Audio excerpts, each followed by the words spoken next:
Você está sintonizado no programa Agenda Econômica, que hoje está analisando a evolução dos salários no Brasil. O nosso convidado é o economista Max Leno de Almeida. Ele é o supervisor do DIEESE, Departamento Intersindical de Estatísticas e Estudos Socioeconômicos, na sua regional aqui do Distrito Federal. Participa do programa o jornalista Chico Santana.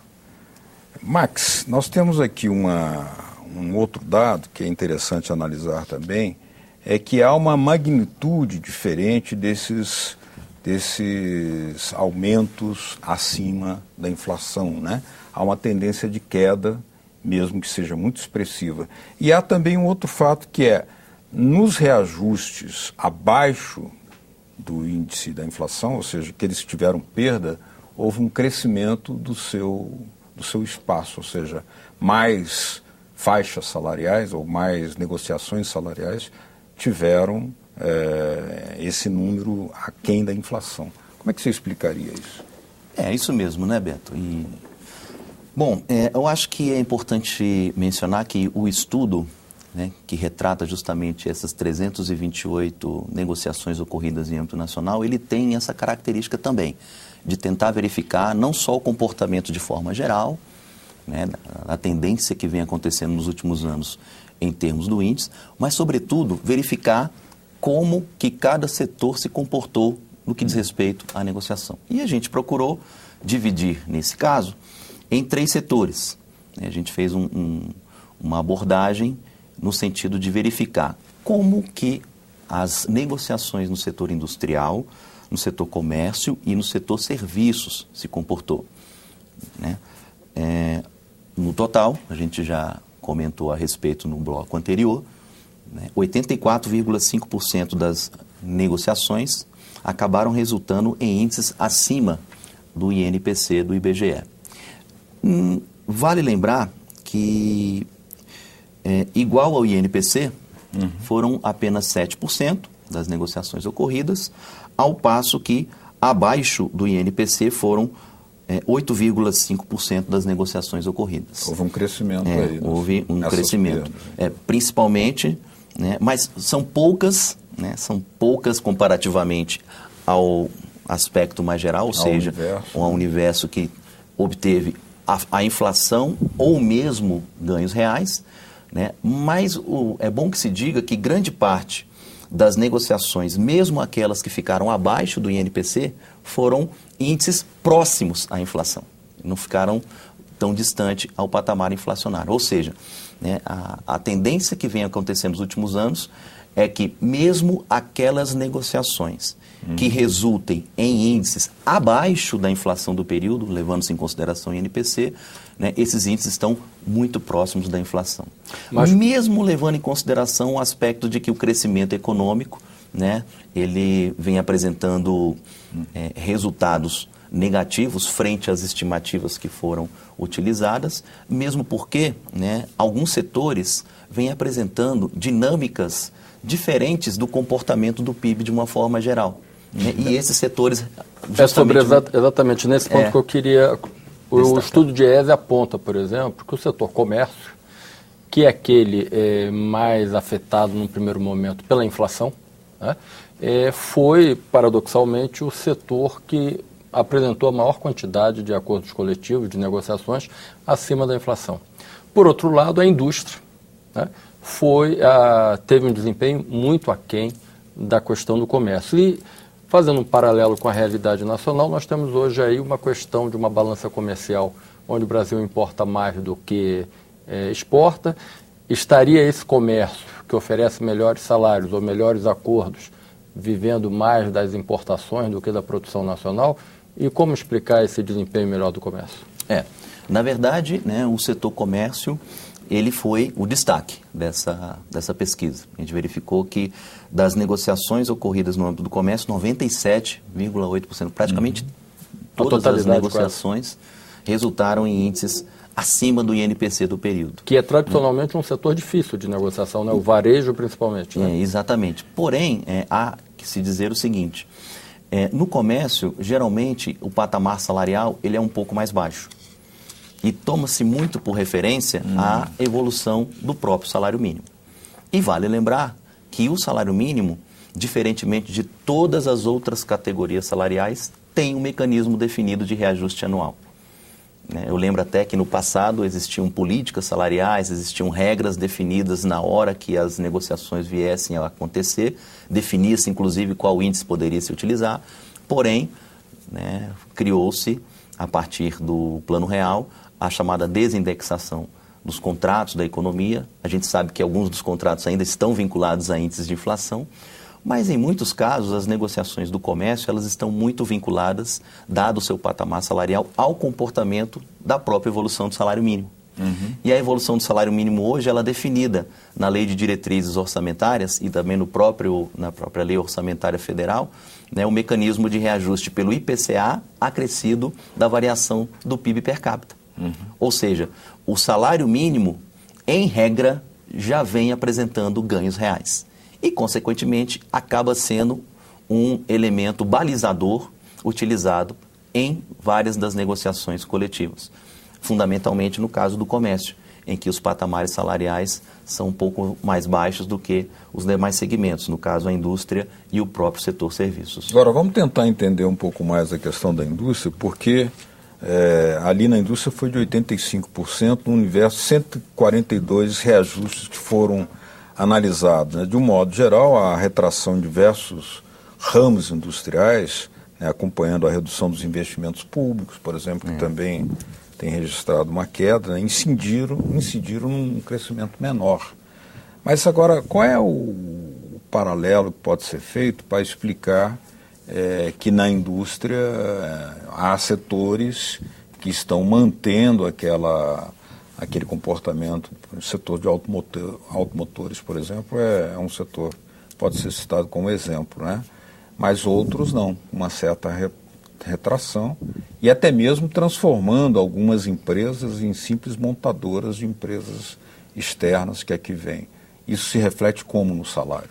Bom, nesse caso, eu acho que é importante destacar que existem também vários elementos que a gente poderia debater aqui que, de certa forma, acaba também influenciando nas negociações, não só da indústria, mas também de todos os outros setores. No caso especificamente da indústria, foi mencionada a questão da política cambial, ou até mesmo a questão da importação e da exportação. Nos últimos meses, o que a gente tem percebido justamente é uma valorização cambial que tem impulsionado as importações e, claro, as importações acabam afetando diretamente determinados setores, setores esses que acabam também sendo influenciados do ponto de vista das suas receitas, da sua capacidade de pagamento de salários, de impostos, e assim acabam também tendo um rebatimento nas suas negociações propriamente ditas. Agora, o que a gente percebe é que, em alguns casos, há setores na indústria que acabaram tendo ganhos reais mais expressivos por fatores relacionados à própria dinâmica desse setor, que depois estão atreladas a investimentos que o governo tem previsto, investimentos que estão, inclusive, vinculados ao programa de aceleração do crescimento, ou até mesmo vinculados a aspectos de política fiscal do governo, que são as desonerações tributárias. Então, a gente percebeu que no setor industrial, o setor de construção civil e metalúrgicos e a própria indústria automobilística foram setores que acabaram resultando em ganhos reais mais expressivos comparativamente a outros setores. E é claro, dependendo da política cambial que vier a ser adotada nos próximos anos, calibrada pelo Banco Central, se for uma política cambial mais voltada para desvalorização da taxa de câmbio e, consequentemente, impulsionar as exportações, provavelmente esses setores que no passado venham a ter apresentado resultados mais modestos, não só no que diz respeito à sua própria performance, mas também no que diz respeito às negociações, vão acabar trazendo resultados também, espera-se, resultados mais positivos nos próximos anos. Quer dizer, então, não dá para desvincular as negociações coletivas do cenário econômico como um todo. Claro, O PIB tem uma perspectiva de crescimento menor do que em anos anteriores? Sim, mas a gente não pode esquecer que o PIB é composto de vários setores que têm dinâmicas econômicas diferenciadas, performances diferentes, e não podemos esquecer também que o PIB, né, sob a ótica do dispêndio, que foi mencionado no bloco anterior, pode ser mencionado também, medido pela performance de outros elementos que talvez não estejam contribuindo tanto para o crescimento, como é o caso do setor externo, como é o caso dos próprios investimentos que são feitos pelas empresas, que é a chamada formação bruta de capital fixo. Enfim, né, não dá para descolar as negociações coletivas do cenário macroeconômico como um todo, mesmo porque todos os setores, seja a indústria, seja o comércio, seja os serviços, estão extremamente vinculados aos próprios indicadores macroeconômicos, né? A taxa de câmbio, a taxa de juros, né? O comportamento da taxa inflacionária, sobretudo, enfim, todos os elementos que acabam sendo importantes não só para as empresas, mas fundamentalmente na hora de se negociar, envolvendo trabalhadores e as representações patronais na mesa de negociação. Historicamente, o setor da indústria da construção civil, que é um setor muito amplo, diversos empregadores, as negociações, a exemplo do comércio também, foram sempre muito difíceis, até porque a transitoriedade do trabalhador nesse setor dificultava a questão da organização sindical. Mas nós vivenciamos, o país vivenciou nos últimos 2 anos, a carência de mão de obra, principalmente na construção civil. Falta de engenheiros, falta de profissionais técnicos especializados. O senhor diria que esse desempenho no setor imobiliário de bons acordos coletivos é também decorrência da carência de mão de obra no país? Bom, o que a gente tem percebido é que a dinâmica do mercado de trabalho tem aflorado essas questões de forma mais nítida agora, né? Mesmo porque o Brasil tem perspectiva de crescimento para os próximos anos. Há uma sinalização de que todos os setores irão crescer mais ou menos dependendo da sua situação específica, e a demanda por mão de obra ela será necessária. Algumas mais e outras menos. Porém, o que a gente tem verificado é que grande parte dos setores estão demandando por mão de obra especializada, né?